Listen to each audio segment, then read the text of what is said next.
Hello, friends. Everyone knows that penguins are birds, but no one has seen them fly. That's because they don't. But why is that so? If they could fly, it would probably be easier for them to survive in this world. For example, a little penguin could just fly away from any danger. Of all modern birds, penguins have best adapted to living in the aquatic environment, becoming the seals of the avian world. Like seals, they need land mainly for procreation. For the sake of the aquatic lifestyle, penguins had to sacrifice their grace of their figure, the speed and the dexterity of their movements on land and ice, and most importantly, their ability to fly. In order to get the best possible food, fish, cephalopods, and small crustaceans, the animal has to be adapted to water almost as well as its prey, or at least be able to match it in speed and maneuverability. Penguins are able to reach swimming speeds of up to 10 to 14 kilometers per hour, and in case of danger, they accelerate and jump onto the shore or ice, going up by 1.5 to 2 meters. Large species can stay underwater for over 18 minutes, while diving to a depth of 260 meters. What's interesting is that the penguin's closest relatives are petrels and albatrosses, which are two of the best flying birds in the world. These groups have a common flying ancestor, but they separated about 60 million years ago. Since penguins nest mainly in isolated areas, adult penguins have virtually no natural enemies on land. However, mammals introduced by humans, such as dogs and cats, pose a serious threat to them.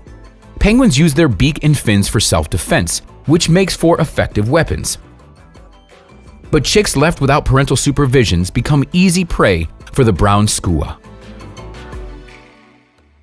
This video shows falcons attacking a clumsy little penguin, and it seems that it has no chance of surviving, although it desperately tries to escape. It did the best it could, but how can one little and clumsy bird fight off a whole flock of birds of prey? It was clearly an unequal fight, and the baby penguin had already lost hope of escaping the predators. But help came from the least expected place. It was ducks who took on the role of the lifesavers. They immediately rushed to attack the offenders. Their smart and well-coordinated actions chased away the predators, as they didn't expect this kind of development of the events. The little penguin was safe. It seems that there might be a lot we don't know about ducks. This little penguin is alive for now. However, the penguin's chances of surviving for the first 12 months are rather low. For example, only about half of all of the chicks of the adelie penguin survive the first year of life. The decisive factor are the reserves of fat accumulated while living in the colony, which in turn depends on the quality of its feeding, that is, on the parent's success as hunters. The chances of survival for adults are much higher. They range from 70% to 80% in small adelie penguins and are as high as 90% in large emperor penguins. Penguins have a lifespan of over 25 years. Penguins have a reputation for being funny and somewhat awkward birds, and it's easy to see why. They can't fly and often bump into each other, falling and stumbling. However, predators shouldn't underestimate them. One of the petrel birds, which hoped for an easy meal, made a big mistake and attacked a group of emperor penguins. The penguin chicks went into the sea without parental supervision for the first time, and the petrel pounced on them, which shouldn't have been a problem for the predator. At first, the chicks tried to escape on land, but one of them slipped and fell. The petrel grabbed it by its neck with its strong beak, but a tactical fall allowed the chick to escape and run back to its group. Then the chicks gathered in a defensive circle, which allowed them to protect each other from all sides. After a tense standoff, an adult penguin arrived and finally chased the petrel away, forcing it to flee. Those were some really brave penguins who could fight off the enemy. Did you know that Antarctica isn't the only natural habitat of penguins? They can also be seen in warm regions. For example, the Galapagos penguin can be found a few kilometers away from the equator, and its relatives can also be seen in South Africa, New Zealand, and Peru. But it is during your trip to the high southern latitudes that you will meet the most penguin species. What are the kinds of penguins that are found in Antarctica? There are 3 species of penguins most commonly found in the region: gentoo, chinstrap, and adelie penguins. Several other species are common on the island of South Georgia and in the Falklands: macaroni, crested, king, and Magellanic penguins. They share beaches with seals and other representatives of the Antarctic fauna, and sometimes even with each other.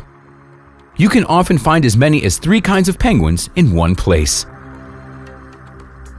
Gentoo penguins can be recognized by their white triangular spots above their eyes and a bright orange beak.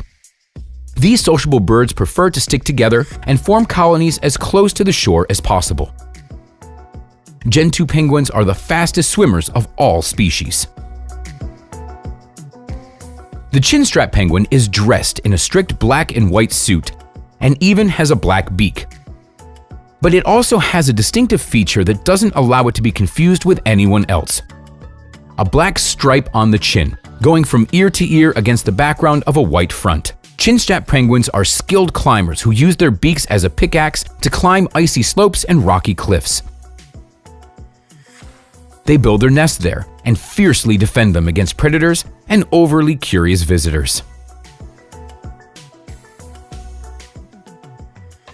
The adelie penguin was named by the French explorer Jules Dumont d'Urville after his wife Adelie. These are small birds, the most elegant and serious of all penguins. Their stern look, accentuated by white rings around their eyes, is comically combined with a funny waddling gait.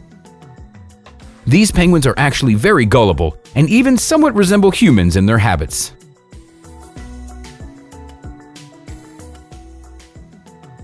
On his first voyage around the world-famous Portuguese navigator Ferdinand Magellan found himself in Patagonia, the southern tip of South America. There, he discovered the habitats of one of the penguin species, which were later named after him.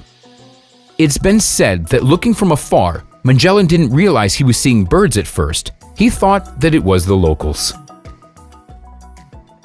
Macaroni penguins got their name back in the 18th century for their conspicuous yellow crest. Macaroons was the term for a particular style famous in England at the time, which was marked by excessive ornamentation. And the crested penguins, also known as rockhopper penguins, are named because they live on the coastal rocks, where they hop from one place to another, making nests in thickets of tall grass. You can see both of these penguins in the sub-Antarctic, for example, in the Falkland Islands and South Georgia. King penguins are the second largest kind of penguins, after the emperor penguins. They are smaller in size, but they compensate for it with brighter coloring. Adult king penguins have large red spots on the chest and on the head. Otherwise, they're of the usual black and white color. So, do you now want to go on an expedition cruise to Antarctica and the South Ocean Islands? To get to personally observe these amazing animals both on land and in the water. Well, that's all for today, friends. Let us know what you think about today's episode in the comments. Like our video, thanks for watching, and we'll see you next time.